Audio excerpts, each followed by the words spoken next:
Hallelujah. Thank you. All right, while you get me ready, Hallelujah. give me a finger. So Hallelujah. Thank you.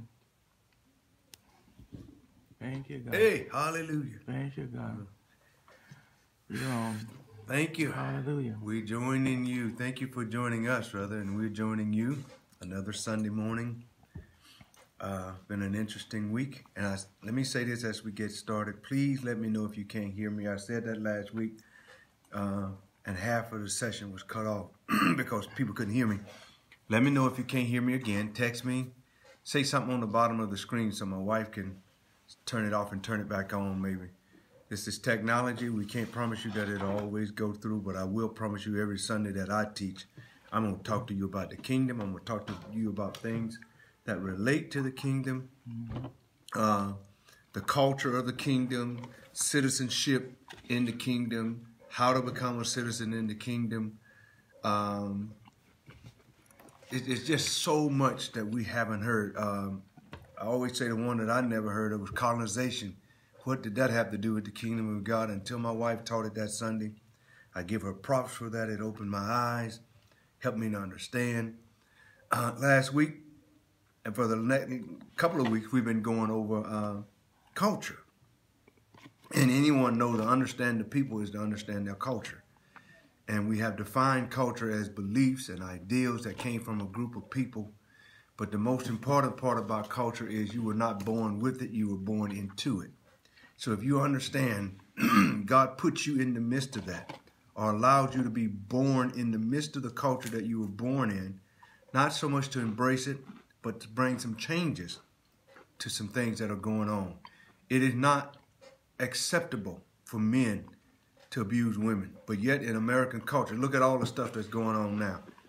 I heard something I thought was so disturbing on this week with George Stephanopoulos. A man said back in the 60s and the 70s, it was quite normal for a parent. Now, this is if I can quote him verbatim. I need to quote this verbatim. A parent would have been honored that a 32-year-old district attorney would have been flirting with his 13-year or 14-year-old daughter. That's what the man said this morning in the culture back then. That's what he said, verbatim. You don't believe me? Look it up. With this week, matter of fact, it's going to be on. Carrie, you remember he was at Amway. George, Michael Stentz, or what's his name is? He's not Michael Stentz. He was in the Amway thing, and he's also a news. He's doing a segment on. Not Frank. Frank Luntz. Yes. That's it. Frank Luntz is going to do a segment, I don't know if it's on HBO or something, where he's interviewing some Alabamians. And people are saying, well, all people from Alabama think that way. But if you sit around a table and let a man say that back then, that a parent would have been honored, that a 32-year-old man is flirting with his 14-year-old daughter. I'm 55, so I'm 20 years ahead of that. I don't find nothing about that acceptable. That's right. Coming from a man who has a daughter that is 6 and a man who has raised a 35-year-old and a 28-year-old. When my daughter was working at a food chain in where she grew up, where her mom was living, and the 30-some-year-old married men coming in there hitting on her. I don't care if he's not married. I don't care if he's single. And so there's no laws on the book. See, that's what we have come of society. There's no law on the book about it. Well, morality. Yeah. You know she's not developed in her head, and you're not developed either if you're 32-year-old and can't find someone your age that you got to go prey on a 13 or 14-year-old girl. And I'm not bringing his past into this. I'm just saying if we're going to accept that lets me segue into where I'm going today about culture. Is that the culture that we want in America? Frank Luntz, not Frank Luntz, Al Franken just resigned. 2 more just resigned. I don't care if they're Democrats or Republicans. This has nothing to do with a party affiliation. This has everything to do with moral.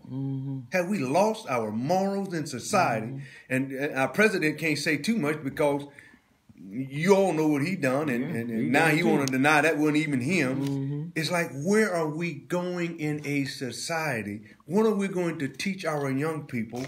What are we trying to say? That there's nobody capable of leading us? Baloney. Put it this way, nobody maybe that you hang around is capable of leading you. But there are some people in this world with some morals. And I'm just shocked to see our Republican Party care more about winning, or even the Democrats care more about winning than you do about morality. Mm-hmm. It is never about people anymore. I'll get off of that kick and get into that. Again, we were talking about standards, and my son, this is one of the things, what a nation stands for, and the standards that we apply in our everyday life. I think we covered this quite extensively last week. We place a high premium on quality in all things. I like that. I want my children to always give their best, and in the meantime, I live by example. I'm always going to give you my best. Mm-hmm. I'm not going to get involved with it. I'm involved with domestic violence in the Fairfield community, Solano area now, and the lady said, well, how are we going to do this? I told them, well, I got involved, and I'm committed to the get-go. How do you know when you're committed? You don't have time. You make time. Mm-hmm. You don't have time. Right. I'm giving 24 hours in a day, just like you. I wake up at 5, gone out of the house by 5:45, not back at the house to maybe 5:45 p.m. in the evening. That's 12 hours I'm away from my house because I'm riding the bus and the BART and bicycles and all of this stuff. I don't make no excuses for not exercising. Mm-hmm. I don't see. When you start making excuses, you didn't want to do it in the first place. Right. So you really don't have to give an excuse. Just say, I don't want to do that. I don't do it. Because making excuses for it, it really makes you sound bad. Mm-hmm. Or really what you're telling me, I don't want to do that. Now, I'm smart enough to figure that out. Because when you want to do something, you figure out a way. Yeah. My wife and I have this saying, and it gets tough for us sometimes to have to believe this. Pessimists do what? Complain. Optimists, they waiting on things to change before they get involved. Well, when it gets cool, I'm gonna dress on up and come on out. If it's cold, put you some clothes on and come on out. Right. But leaders do what? Make adjustments. Make some changes. Because it's never going to be in your favor. Stop complaining. Stop wishing things would get in your line up, the stars line up properly and you're going to get involved. No. Leaders make adjustments. I'm constantly making adjustments. I have to make, when I fly to Louisiana, I can't get up and pray this morning like I do when I'm in California because I'm in a different time zone. That's just an excuse. Yeah. That's an excuse that you might well just say, I don't want to get up and pray. Right. But I told God when I started this over 10, 11 years ago, I would not make an excuse for not coming to sit and talk with him every morning for the last 10 years. Mm-hmm. I would not give him an excuse for why I won't come. Mm-hmm. I could just lay down at 3 o'clock. I'm going to still figure out a way to wake up and talk to him in the morning. Mm-hmm. Because pessimists complain. Optimists hope things change. Leaders make adjustments. I learned that from John C. Maxwell. Mm-hmm. So I stopped complaining. But standards, we place a high premium on quality in all things. Never do things where it's just enough. Knowing you have let's say you may not be an A student. Yeah. But you may be a B+ student. But you ought to do all that you can to get that B+. Not make a C and say, oh, that's good enough. That's enough. No. Give it all you have. Bring out your best. Another thing that, if you get to see, I can't cover it all. I'm trying not to even try to cover it all. Just I cover stuff that's important to me when I'm reading and studying culture. Values. We talked about values. We talked about behavior. The way we behave reveals the culture. It's just that simple. Let's look at celebrations. Our culture is revealed in the things we celebrate, as well as in the manner that we celebrate them. Our holidays, which I can talk about holidays because we're in holidays now. Are they just an occasion for you to get with family and have some fun? Or is it an occasion for you to get drunk and get into all kind of lewdness? Yeah. And when you do these things, it reflects your what? Culture. Yeah. It reflects your culture, the way you brought up, what they told you were okay. I love the holidays. I'm gonna tell you, and I hear some people say that. Before my mom died, I used to love to celebrate the holidays. You still love to celebrate the holidays. You need to separate the fact that your mom had died, because I used to say that when my mom died. I hate it when the holidays come. That's what I hate it when the holidays, because I would get so depressed. I would get so sad. And one day I just figured out, no, I always loved the holidays. Even as a kid, my favorite time of the year was November, Dallas Cowboys and the Washington Redskins. We could bank on that. Detroit Lions, and somebody was going to play. Pittsburgh Steelers. Somebody was going to play football, professional football, and especially the Dallas Cowboys. It was like a tradition for us. You didn't go nowhere and you didn't do nothing until the Dallas Cowboys played football. We celebrated the family. It was so much fun to see all my brothers and sisters come by Mama's house, and I hate it when they all got grown and became grown and got their own families, and it looked like we were tearing apart. But I have to realize that we all had to grow up and go our separate ways. See, all of that's a part of it now. And we take the things that we celebrated then. And when I got married, I wasn't too big on, but I realized Mom and Kara was huge on Thanksgiving. And now that she has children, it kind of changed a little bit. It's not Thanksgiving anymore; it's Christmas. So I used to work. I didn't work Thanksgiving. I would work Christmas. Right. But now I'm off on. I try to work Thanksgiving and take celebration, reflect my values. Right. Now my family it changed. Things change. That's because life has changed for me, and then I got more different responsibilities and different things that I care about. But I noticed the center core of all of it is still one thing: family. Family. Yeah. My new family, my wife, my children. I love waking up in the morning and seeing them tear open stuff or being surprised, and I'm enjoying watching my older son trying to catch Santa Claus. Trying to catch Santa Claus coming in the house so much that he won't sleep. Then he won't sleep. Last year I told my wife, look, I'm going to bed. I think it was like 2 or 3 o'clock in the morning. Every time we try to sneak in a present, he jump up and come running out of his room. And the worst thing, the decision we ever made was to move him downstairs. Because every time something bumped, he thought it was Santa Claus. He'd come running out of the room. I said, look, I'm going to bed. I can't take this no more. So it's just fun time for us. It's the family. These are the things that are at the center now. And imagine the culture that they're going to, because remember, they don't have any ideals. They don't have any traditions. They're only learning from who? Us. That's right. They're not even learning from Grandma and Grandpa. We're learning from Mac and Kara, the things that we value going to affect them so that when they leave, they can start their own tradition. But at the core of it is going to be family. Yeah. That's what I'm trying to teach them. You want good family. You want functional family. Perfect family don't exist.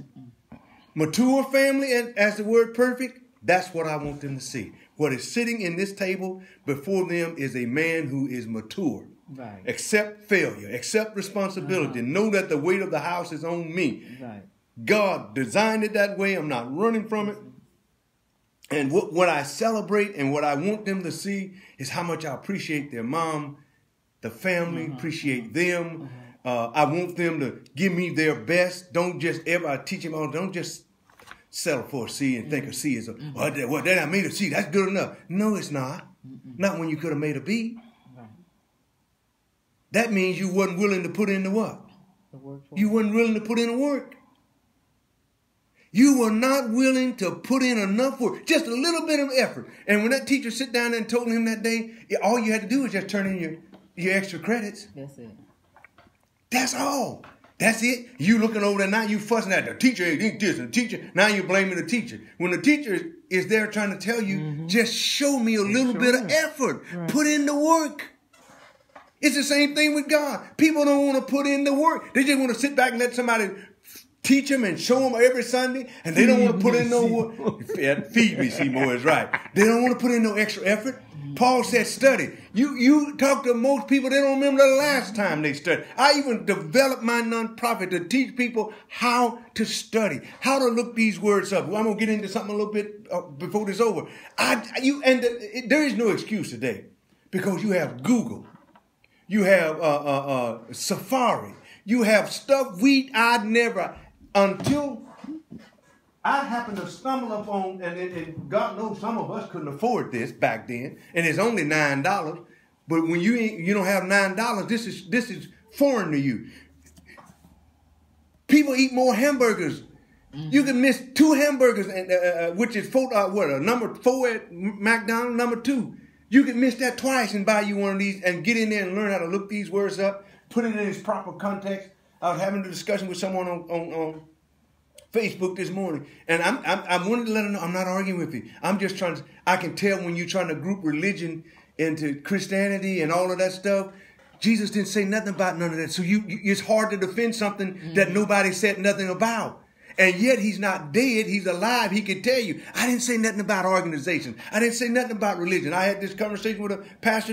Why are you trying to explain something? That's why you look foolish trying to explain something he had nothing to say about. You can't explain it. But I tell you what you can talk about that he talked about. Kingdom. Kingdom. He talked about that more than anything in this book. It was all about the kingdom. Not even so much his kingdom. He is the Lord, the owner. But he was trying to show you how to get into that kingdom through him. Why? People don't get the concept that God had to come to the earth as a man. He couldn't come as a spirit. You need to understand that because he had given dominion to who? Man, us.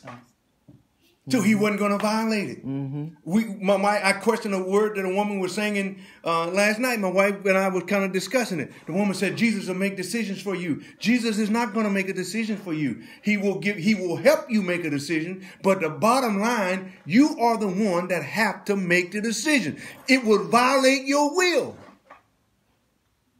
That's why it takes so long to get stuff done, because he cannot make a decision for you. It will violate your will if he made a decision for you. And then what the person giving you dominion and then turn around and make the decision for you.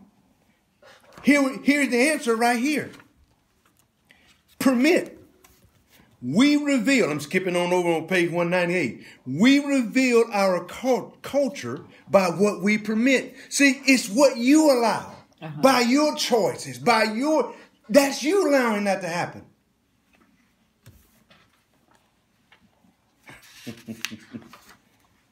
He fixed this thing. Yes, he did. He fixed this. And that's what let me know people passed the buck. We passed the buck because I don't know what to do. Well, don't do nothing until you figure out what to do. But don't think he's going to make the decision for you, because he's not. Because that would violate your will. He is not going to make a decision for you. He will influence your decision. Why am I talking influence? Because do you remember a while back I taught on the word that Jesus' teaching was that of authority, and the people recognized that he taught different from the other leaders? And I defined the word authority, and I looked it up, and I went back to it the other day in my pictures. And it's amazing that I can still, without even knowing what the Greek and Hebrew word is, go back in there, and I saw that word again last night. Influence. Let me show you what he taught, as if and though influence, I can influence you, but still I'm not making a decision. Right. Am I right? That's right. That's what that is. He want to influence you, but he can't make the decision for you.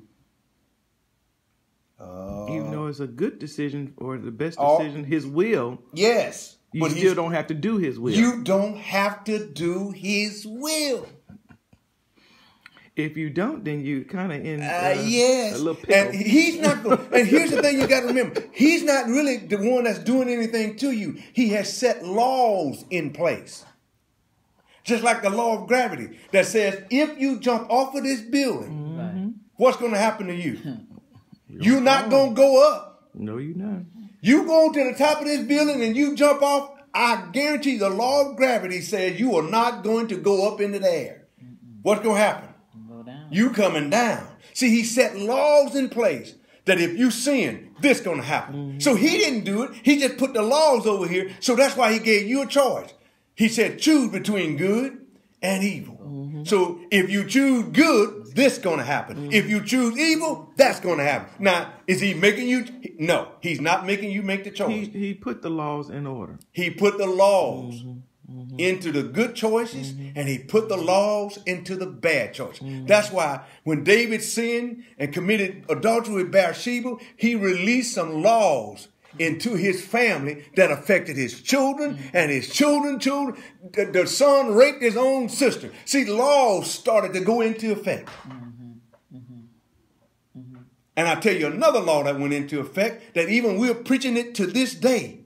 That the chapter of Proverbs, I think it's 19:6 or 19:36, my sister read it. She said, well, when somebody commit adultery, like, well, just not like that. When you commit, it goes with you to you pretty much die.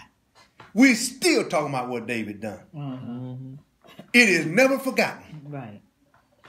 That's in the Proverbs. I can show it to you. Right. Because there are laws that are in place that you release stuff into your family. Yeah.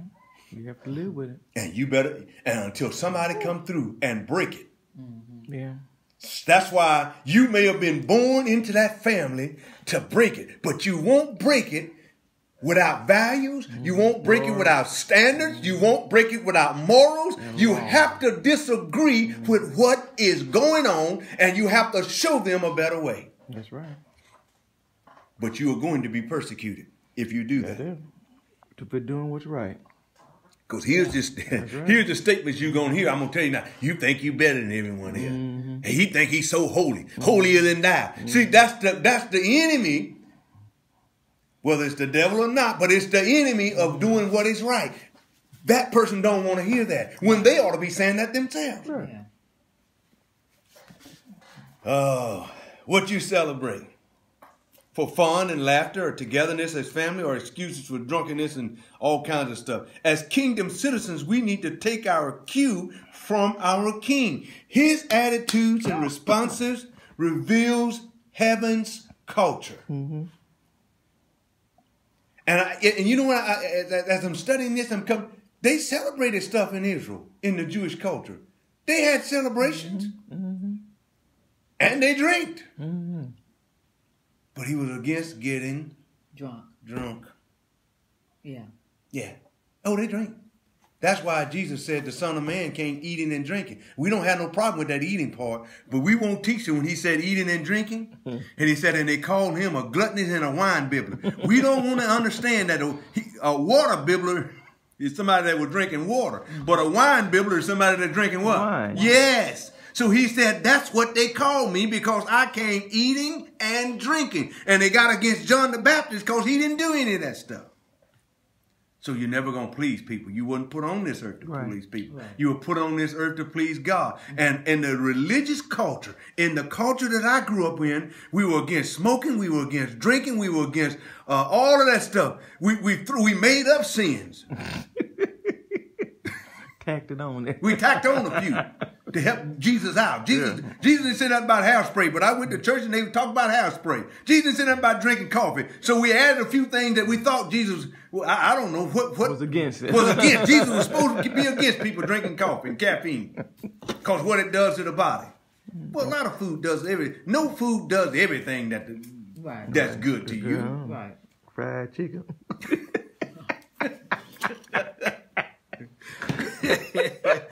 I'm trying to be good here. Start that one. I'm sorry. But what Jesus was actually against was morality or immorality or lack of morals. And it's not just adultery and fornication. It was also the way we treated each other.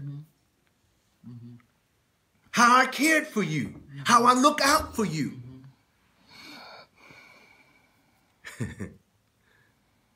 What? Now, I know this is something we don't do. What makes Jesus angry should make us angry. Oh, yeah. But it seemed that what makes Jesus angry, we seem to say it's all right. Yeah. Jesus said adultery, jealousy is cruel. Jesus said adultery is wrong. And we say, well, that's all right. God will forgive him. We didn't say he couldn't be forgiven. We said it's wrong.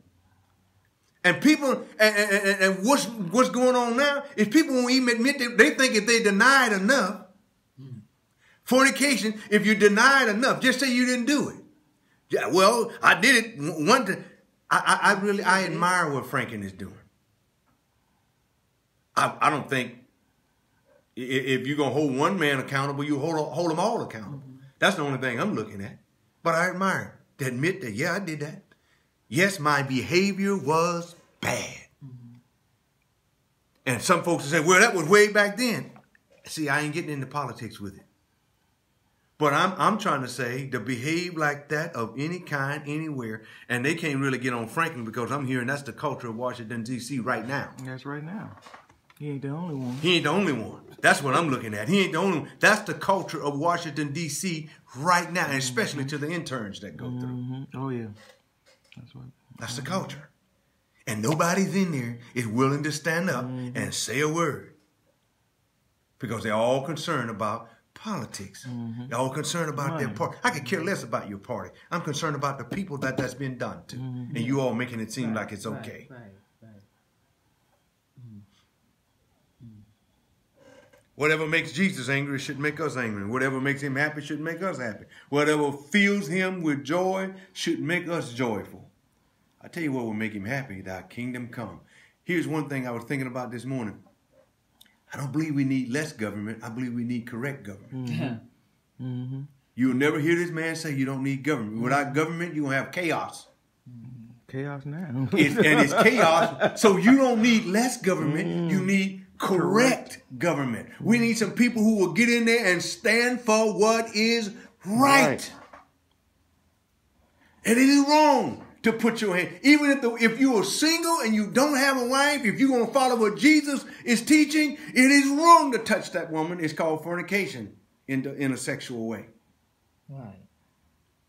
If you're going to go all the way, I'm a Christian, I'm going to follow what Jesus. Well, then you are saying that Jesus is angry at me or upset with me if I tell my boys don't touch him even if they want you to touch him. That may not make people happy, and they may not do it. And I'm doing it, which means I'm an example of what I'm talking about. Right. And the day I can't be an example of it, that's the day I'll stop teaching it. I'll let somebody else teach it. It doesn't mean that well, you can teach it even. No, it's not effective if you can't walk in it. Right. Yeah. It's not effective. That's right. You can teach all night long. It won't be effective unless you can walk it yourself. Right. So that's why I'm not interested in telling you all my beliefs. And I don't believe a woman ought to wear brown socks. Well, do you have some brown socks? You going to help her buy some green socks. If I can't help you, I ain't finna hurt you. So I'm going to leave all that alone. Right. And it got a thing to do with the kingdom. There's one on here I really want to get to. Morality. The level of our moral consciousness reveal the level of our culture. Do we shrug our shoulders at adultery and other forms of infidelity? Do we turn a blind eye to pedophilia and other kinds of sexual abuse? I got an email the other day and I had to just admit in the group the other night, they started talking about sex trafficking. I didn't know it was that bad. And he would start telling me about the people that are doing it. He said, you'd be surprised at the people who are trafficking young women. Are we just going to turn a blind eye and pretend that that's not going on? And we're just going to go to church this morning and shout and dance and talk about the good time that we had when our brothers and sisters' children are being taken care of while you shouting and you dancing and saying that ain't my problem. Yes, it is your problem because you are sending forth a culture that's saying, turn a blind eye on it. I always say, because you turn your back on it, don't mean it don't exist. That's right. It'll stay there. It don't. You know when it really exists when it affects who? Yeah, when it affects you. When it get up in your house. Saints, pray for me.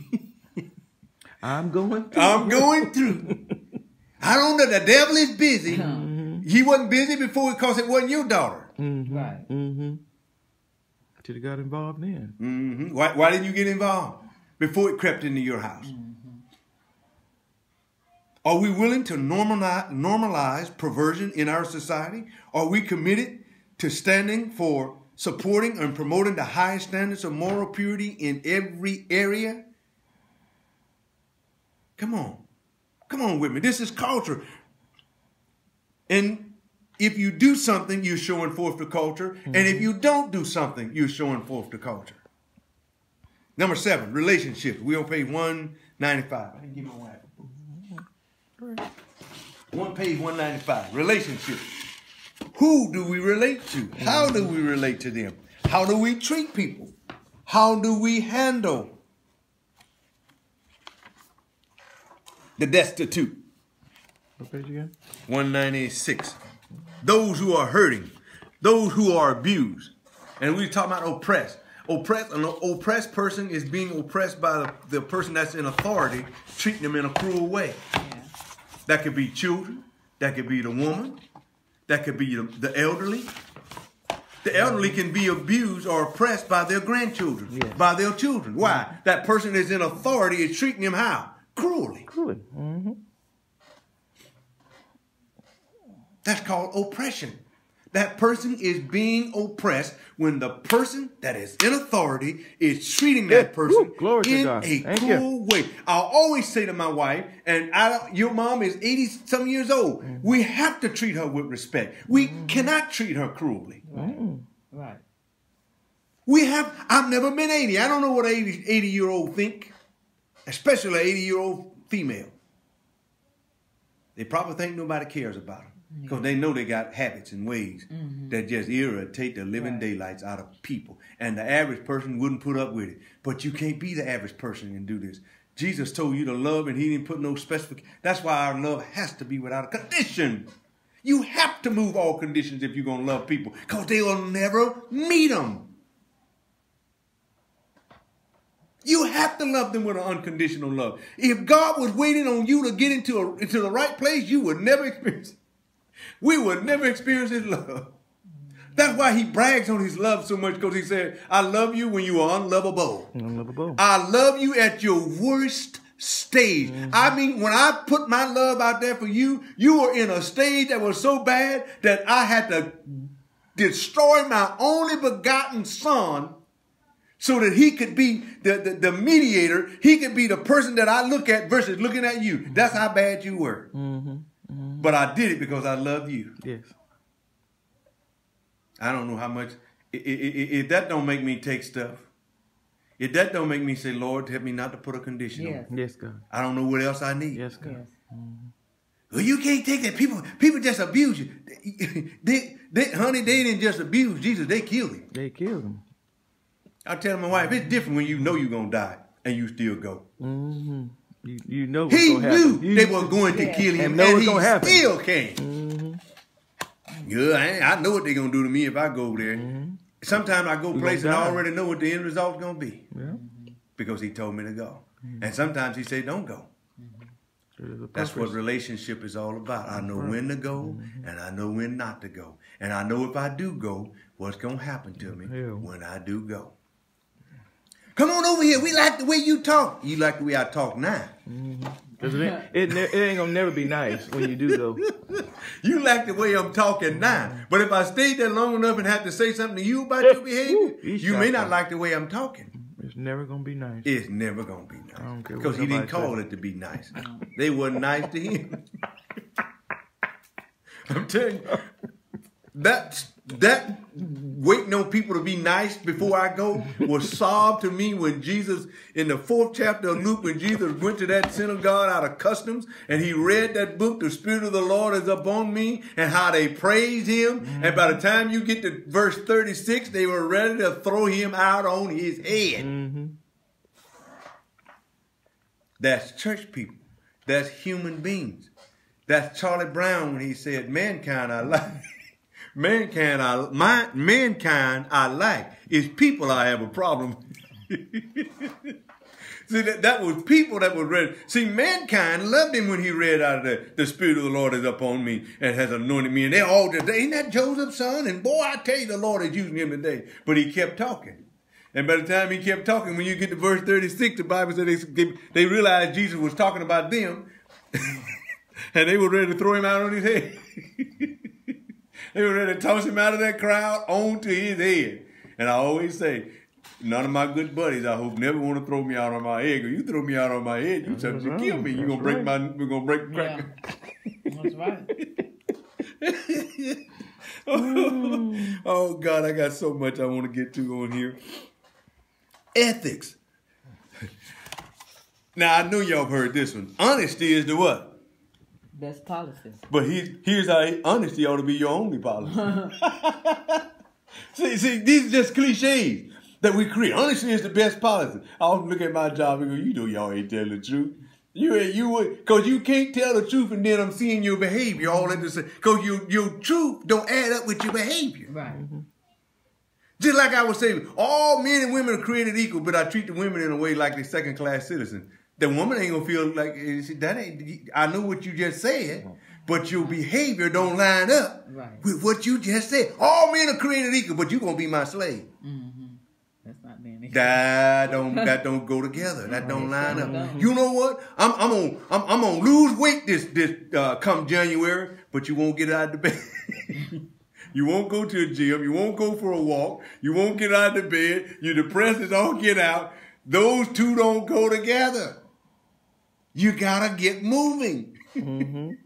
Yeah. I'm gonna take this pill. There's a pill. If I take this, you can lose weight while you lying down. Yeah, everybody be trying to take that. I'm gonna make me a pill like that. You can lose weight while you laying down. You gonna be rich. Because a lot of folk go buy that lie. I know. Because they want to lay down and lose weight. And we all know. You look at most of them are saying now, even with that diet plan and a little exercise. Yeah, what exercise mean? Get to moving. Right. You don't do that much, but you got to do something. Yeah. You got to do something because it don't add up. Right. Honesty ought to be our only policy. And I'm going to tell you now, what do we say? You can't build a relationship without being what? Honest. And yet, it's one of the things we struggle with. Yes. Mm-hmm. People trying to tell God how much they trust Him. Not me. Mm-hmm. I'm honest with Him so He can help me to trust Him. Right. And He'll help me see, haven't I always been, look at how I've been taken care of. Because honesty is my only policy. Yeah. But I'm going to tell you, when you get in the, I just went to my CPA not too long ago, a new CPA and I wanted one that specialized in helping ministers. Because when a CPA tell you, I'm not quite sure how ministers' taxes ought to be done, then we may not be complying with the law, and then I may not be honest in some of the stuff I'm reporting. And you don't know. Because I don't know. That's right. So I'm going to somebody it costs me a little more. That's right. It sure do. But I'm working on being completely honest. Because, lying on your taxes, is that honest? No. No. You know it ain't honest. You ain't got to answer that. But yet people do it. I'm a Christian. Well, the values that you are reflecting, or the behavior that you're reflecting, does not show that you trust Him. If you're honest, lay it all out there on the table and let Him do something miraculous for you to bring you out of that. Now that's trust. Yeah. And that's being honest. Yeah. Because you know if you be honest, you might have to go pay some stuff back. Right. Amen. Amen.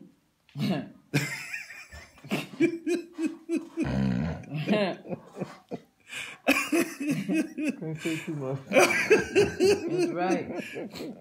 That's right. Ethics. That is ethics. Honesty is the only policy. Should be. I'll never forget. I went to when I got hired. I first came over to the SNF there, and I walked up to the boss and I said, "Let me tell you something," because it had happened to me at Ashby. I said, on occasions, I go in there and I get me a milk, and I bring it to the department. She looked up at me like, so I said, I don't want nobody to say I'm stealing. I paid for it when I paid my taxes. 2, I work in this place. The auto can give me a carton of milk. They give a doctor a carton. I think I'm worth it. Right. She just looked at me like, I said, and I'm going to get me one right now. And after a while, I saw them all packing milk and clothes to the boss. Because if it's wrong for me to get one, it ought to be wrong for you to get one. But you getting one too. Because I ain't going to lie to you. Right. That's exactly what I done. Right. Now I throw my service and say, on the mercy of the court, do what you got to do. Right. Honesty. I want to be honest with you. I just no need me to lie to you. Right. I don't gain nothing. I don't gain your trust if I lie to you. That's what I'm working on, even in my marriage. I can honestly say, sitting before my wife, there isn't anything else I need to tell her. I don't hold a secret about my past that I'm worried about going to come back and she going to hear about it. Right. It'd be shocking. it would be shocking to me because if it is out there, I don't know it. Right. I don't have no children out there that I don't know. Right. If they did, the woman didn't tell me. you got me pregnant when you were in high school. Because remember, at 19, I had to walk out of it, and I haven't done that since I was 19 years old. Because I've been in the church world, and I believe when I came into the church world, I oughtn't do that out there in the world. I oughtn't do what I done when I was out in the streets. At least I brought that much in there with me. And I always believe when I was out in the streets, if I'm going to hell, I'm going for a good reason. That's right. If there was a hell and I was going to go to it, I'm going for a good reason, and I promise you it wasn't going to be drug and alcohol. Right. I have to be honest. I wasn't going to hell for drug and alcohol. You can't do nothing. You're drunk. You don't know where you are. People taking advantage of you. I'm going to take advantage of people. Yeah. I'm going to take advantage and especially women. That was my motto. I'm going to hell over that. I ain't going dirty and drunk and laying all on the ground. Now, some people like that. That just wasn't me. I had a motive. I had a reason for a clean motive, a clean reason. Not a godly one, but a clean one. I'm going to stay clean. I didn't like mud between my toes, so I'm going to stay clean. I kept shoes on and kept my shoes shined. It takes work on yourself, to be honest. Yes, it does. Why did you do that? Yes, yes. Not just the fact that you did it. Tell the truth about why you did it. Right. Not hiding behind your law, because your behavior and your words were talking. But now, what we want to hear from you, that's what was eating me up about George Zimmerman. Now the people tell you to stand down. You didn't stand down. You say that the thugs, they're always coming through. So I'm listening to your words, and I'm trying, why don't you just stand in that courtroom and say, Your Honor, I saw him. He was a young black man in a hood, and I decided I'm tired of him robbing my place, and I thought he was a robber, but I was wrong. And I got into a fight with him. But no. Stand your ground. Cause somebody make it a law. Don't take away the moral responsibility. Because if anybody was honest and knew why you did what you did, was who? You. Only one that know why you did it. You may be standing there going, "Well, I did it, and I know why I did it, but I don't even know why I got to thinking that way." But you know what you were thinking. Right. You'll take that to the grave. You're gonna take that to your grave with you. And because you can get away from it with the laws of the land, don't mean you got away with the laws, not even the laws of God, but the laws of morality. Right. You know why you did what you did. Yeah. And let's sit at this table. I have met Chinese people and had a racist thought. I met Mexican people, had racist thought. They gonna do this and they gonna do that. Don't even know that person. Right. Every one of us guilty, and try to sit here and pretend like you don't know that you've had thoughts about people and you've never even met that person. That ain't just a white person thing. That's a people thing. We all do that. We all do it. I met bosses until I got to hanging out with them. I go, you know what? You're cool. One said to me one time, "Is all the stuff you heard about me?" Yes, it is. So I came to you based upon all the stuff I'd heard, and I just assumed you were gonna be that way with me. Oh, that's how all bosses are. That's all bosses. See how we all have that tendency to loop everybody in the same, throw them all in the same basket. Yep. Because they all behave the same way. Yep. Right. They do not. I listened to a lady this morning. Her comment was, if you are a pastor, see, all pastors don't believe this foolishness. There are some pastors out there who know God had absolutely nothing to say about religion. And we should not even be following it, shouldn't be preaching it, but when you meet me and I say I'm a pastor, you just lump me over in the basket. Right. You don't know me. You never even talk to me. You never even ask me what I believe. Right. You'll never hear me push a religion of any sort, of any kind. You name one, God had. And I said to the pastor Friday, I know if God knows everything, he knows what's going to happen in 100 years, he ought to have knew a religion that he could say, you all follow this one. That's right. But he said nothing about none of them. So that means your theory just got blew out of the water of him being omniscient, omnipresent. That just blew it out of the water because you just telling me he didn't know what was going to happen 100 years from now. He don't know what's going to happen 10 years from now. Right. He don't know every grain of sand on every beach. Right. That's what you just told me. And I believe if that had been one, that he said, this is the one.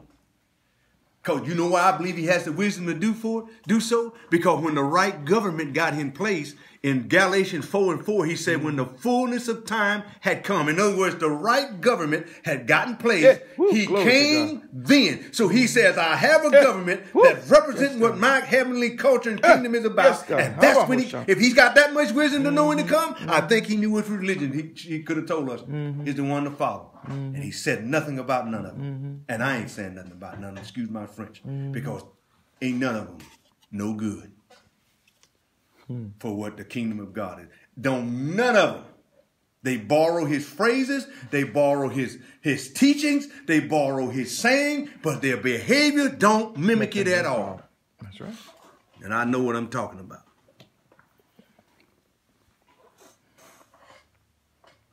And they create a culture that if you're not with us, you're wrong. If you're not a part of my group, you're not right. And I say baloney to that.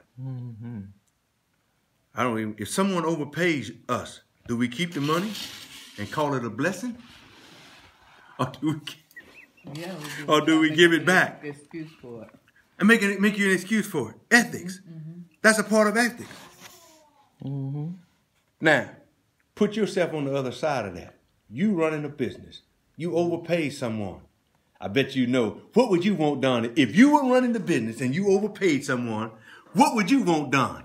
You want them to get their money back. You would. So then you want this to happen to you. Do to others as you would have them to do to you. Now you understand that, don't you? Yeah. Understand it when it happens the opposite way. Which is what I had to say to an uncle of mine. See, my dad run a mom and pop grocery store. And if you gave somebody $1,000, somebody hand you a 20, and you hand you a 5, and you thought it was a 10, you thought it was a 20, you gave him back $15 change, and you on the opposite side of that. You would want that person to ethics. You would want that person to say, hey, sir, you overpaid me here. Because at the end of the day, at the end of the day, it ain't going to tally up. It ain't going to. You stealing my words. See, that rule applies to every area of life.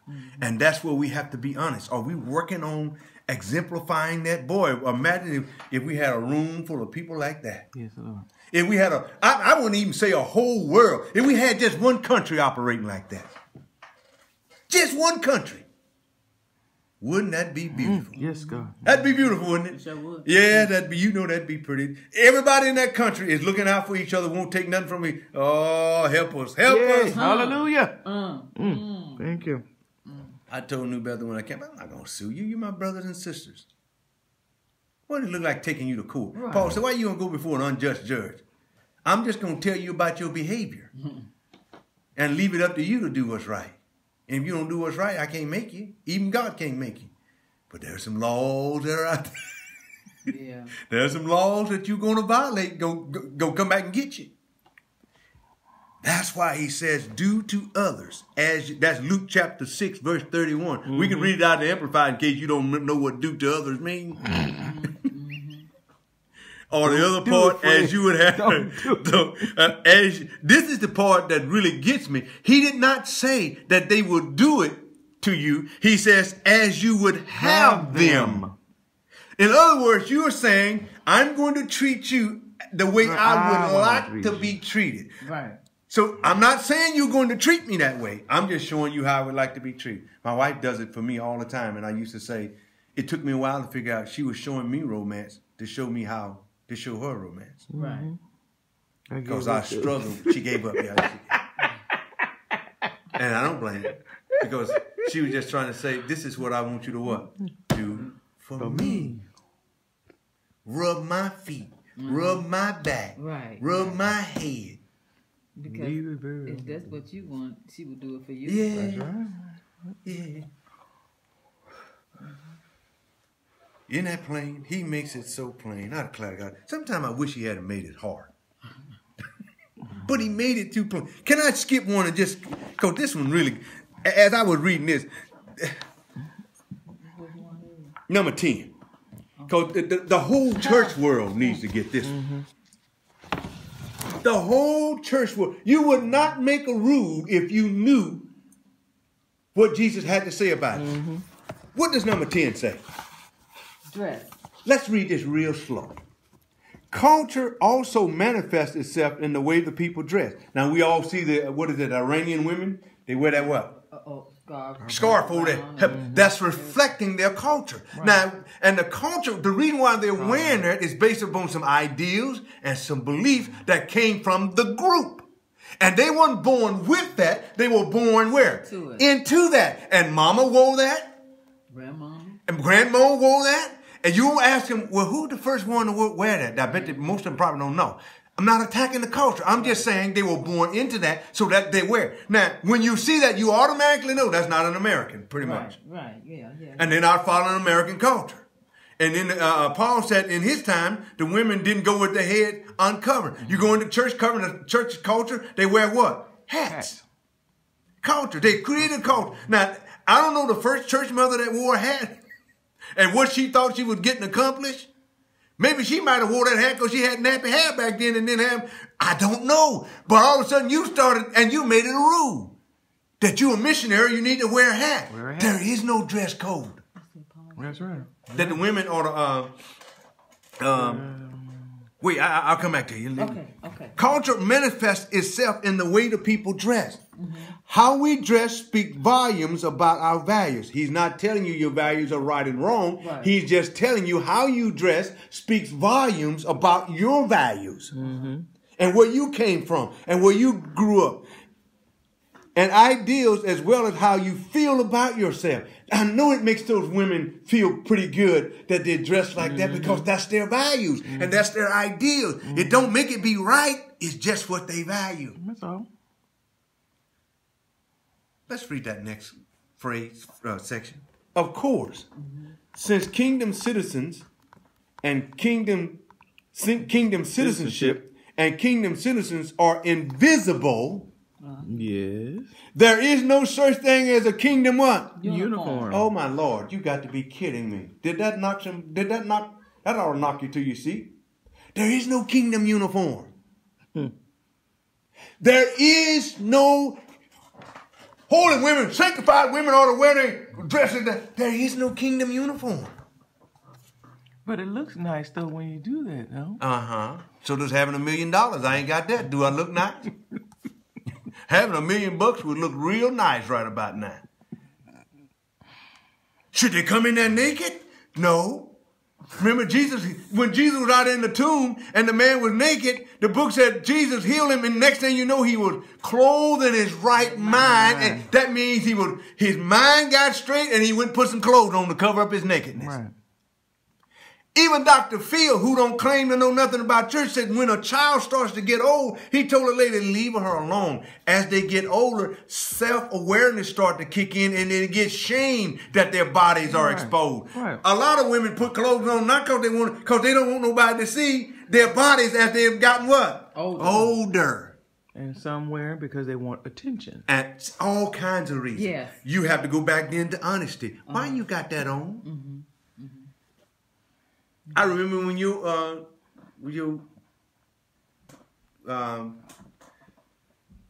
sister-in-law was here when I was saying that about God don't want us to be like the heathens. Yeah. Worry about what we're going to wear. Right. But then she had to be honest about why she was spending so much money on clothes because she had been abused. Let's get down to the real issue. You got to get to the real issue. The issue was not the clothes. The issue was the what? Abuse that made her go buy clothes to try to cover up. Yeah. She was covering up the outward part, but the inward part was messed up. Because, honey, you can't hide the abuse with clothes because it's sticking out by your behavior. And I'm trying to get you delivered. And I want you to know it ain't about the clothes. Because it's an invisible kingdom. And there is no dress code. There is no uniform or prescribed manner or dress. Yes, God. But go into each church and don't they have a dress code? Yeah. Women shouldn't wear pants. Man shouldn't do that. Jesus had a long robe on most of the time. He ain't saying that. Well, don't. But there is a such thing as a demeanor that kingdom citizens are to carry themselves, that identifies them as children of God. And you'll see that in 1 Peter chapter 3, verse 4, that the women in that time thought because they would adorn themselves with all of these beads on their hair. I forgot what history said, the context said. They would put so many beads on their hair because they thought, you know how women thought, outward stuff make me look what? Beautiful. Beautiful. But Peter told it up. He said, your beauty should not come from outward adornment. You do know what adornment means, right? Mm-hmm. I can get it and read it for you. But such as braided hair and wearing of gold jewelry and fine clothes, they had all of that back then. Mm-hmm. People thought that what I put on the outside made me look beautiful. Yes. He said instead, it should be what? Your inner self. Your inner self. Now that's more, I can't see that. But your inner self is manifesting outwardly how beautiful you are on the inside because you're not controlled. Mm-hmm. Thinking that stuff you put on the outside going to make you look good. Hallelujah. Covering it up. The unfading beauty of a what? Gentle and quiet spirit. Which is a what? A great work in God's sight. Now let's see if Peter really says that. Let's see if this really in the Bible. 1 Peter chapter 3. Mm-hmm. Just in case you believe he made this up. Mm-hmm. And if you look at the history of why Peter is teaching this, put it in its proper context. Should we come to church naked? And I see you putting words in my mouth. You don't go to work naked. Right. You don't even ask that question. Right. I'm just saying there is no unity because this is invisible. There's no unity. I can't give you a unified dress code for this. And even just nature itself ought to teach you. I mean, I love you to see people looking nice, but I ain't gonna tell you because you look nice on the outside that you're nice on the inside, because that's not what God is really wanting. 1 Peter, chapter 3? Mm-hmm. 3. Verse 3. 3 and 4. Whose adorn, let it not be that outward adorn of plaiting the hair, and of wearing of gold, or of putting on of apparel. There you go. But verse 4? But let it be the hidden man of the heart, and that which is not corruptible. You can't corrupt that. Mm-hmm. Even the ornament of a meek and a quiet spirit, which is in the sight of God of great price. Of great price. Let me read that amplified. Let not yours. See, yours what? What he was talking about in the above verses. Right. Thinking that you are something, or you are, or your citizenship requires that you dress and look a certain way, and you think that it be outwardly. He is saying, let not yours be merely external. We all know what external means. What? Outward. Adorning and elaborate interweaving. I mean, they say they put a lot into this interweaving and knotting of the hair, the wearing of jewelry or changes of clothes. That's what he's saying. But let it be the inward adorning and beauty of the hidden person of the heart, with the incorruptible and unfading charm of a gentle and peaceful spirit, which is not anxious or wrought up, but is very precious in the sight of God. Didn't we say what make God happy or to make us happy? What was that at? And what makes God angry or to make us angry? God is happy when you show a gentle, meek, and quiet spirit. Easy to be entreated. I used to hear my wife talk about how sweet and graceful Mother Bradley was to them, and even as children. And there are some in there that were just mean. They're just mean. And who do the children gravitate to more? The ones that are meek and quiet and gentle. No, it's not saying they won't correct you, but they know how to correct you. Yeah. They correct you on your level. You know, you can feel the love is oozing out of their correction. Yes. Matter of fact, they don't even want to correct you. They're correcting you because they love you. They don't want you to go off with a bad perception and keep believing that crazy stuff that you believe in. Yes. And if you're correcting a child, you don't correct a child like an adult. Right. And some adults act like children. You got to know when you're dealing with an adult with a childlike mind. Yes. Yes. It's not that he's saying don't correct you, but it's how you do it. When you do it. Yeah, it is. Yes, it is. God, somebody ought to go in there and tell them. How come you can't be patient and just wait? Yeah. Because the opportunity is going to come up. Yes, it will. When you have it. Whether he's the king or whether he's the governor. And that's what'll get a lot of people in trouble. I remember they said about a man one time that he came and the CEO said, no. I like him. I just got to teach him how to get the roughness out of what he's saying. And he ended up becoming a CEO himself. Okay. So that CEO saw in him that, man, he's rambunctious. He'll say what needs to be said. But yet, he could see in him that all he got to do is fine-tune that a little bit. Yeah. Know when to say it, how to say it. Yeah. And you'll get the same point across. Well, it ain't all...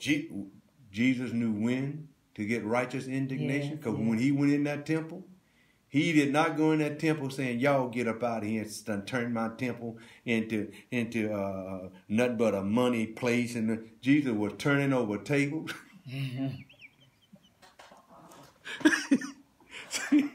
Jesus went through that, turning over tables, running the money exchangers out. I imagine being there. What done got into him? Yeah. What's wrong with him? Righteous indignation. It's all about knowing when God wants it done. Yeah. You got to do it. You'll be more fair. That's why the relationship with him is so important. So he'll tell you, shh. Stop. I didn't tell you to do that. Yeah. Did I tell you that? You thought he wanted you to do it that way. And you start to smooth that thing out. Yeah. And iron that thing out.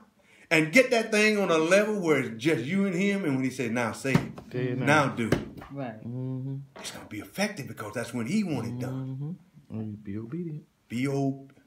Say that word again. Be he said, if you be willing and obedient, I'll make the good of the land. Hallelujah. I'll make it come to you. Thank you. Thank you, God. Yeah. That's why I don't teach a whole lot of stuff, because there is no dress code for this. There isn't one. I can't tell you. There isn't one. People get, you mean you're not going to teach? No, I'm not going to teach. You know what? Because there isn't nothing to be taught on it. When I got married, I was having a problem with something, and I looked, it wasn't in the Bible. I didn't know what to do. But because of my connection with him, he said, read cosmetology. Yeah. And I found the answer. And can I tell you something? It worked. It worked. He gave you the answer. He gave me the answer, but it wasn't in the Bible. Because it didn't say nothing about the problem I was having. But somebody who had some experience with it and saw what was happening to other men says, do this. Solve my problem. That's why he's a what? Counselor. He will give you advice. Yes, he will. Now, he told me to read it, and if I didn't go read it, can I blame him? Because he can't violate my will. He gave me the answer, told me where it was. I went and read it. But if I had said, I ain't reading that, there ain't no Bible, ain't no scripture on that, I would have never got the answer. I will tell you something. I don't have that problem today. Well, it wasn't him, God. Okay, it wasn't him, but I don't have that problem today. And when I first got married, I had that problem. You don't know me. I know I had that problem. Right. I'm trying to tell you something. Get a relationship. Be honest with him. Don't throw it all on us. Because even us, pastors, prophets, apostles, we don't know it all. And people trying to make up stuff as they go along, don't cut it with Mac Lee. Because I know you're making it up. Yeah.